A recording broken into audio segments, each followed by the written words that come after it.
The New Zealand dollar moved in a 60-point range overnight, and after falling since 5 o'clock yesterday, it did find support of around 74 US cents.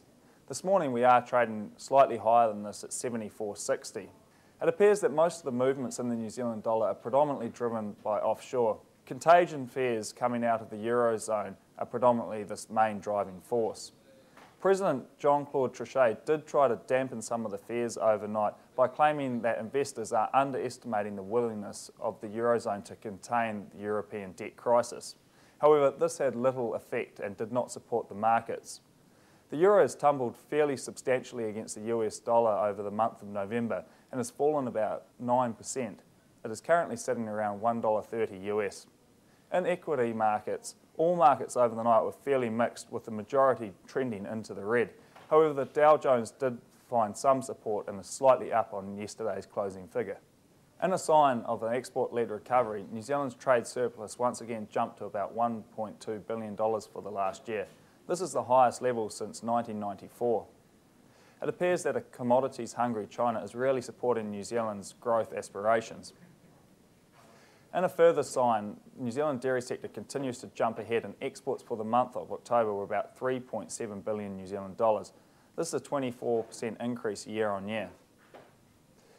However, all data in New Zealand was not positive over the last week, with building consents data coming in much weaker than expected and falling to a 16-month low.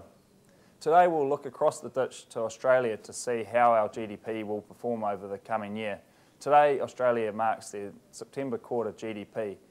The data out of Australia has been very mixed recently, and some analysts are expecting that this result may in fact be a negative number for the last quarter. Supply and demand in China, New Zealand's major log exporting market, appears to be finally poised at present.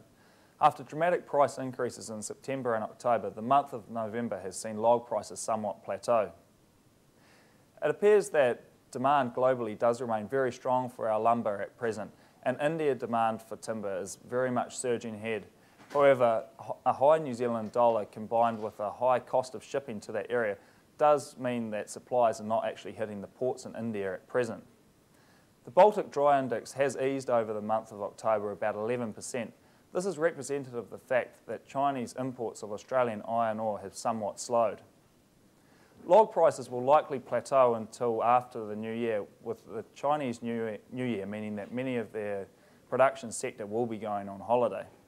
However, the underlying trend is somewhat positive for logs at the moment, and we expect prices to remain relatively firm throughout 2011, depending of course on our currency.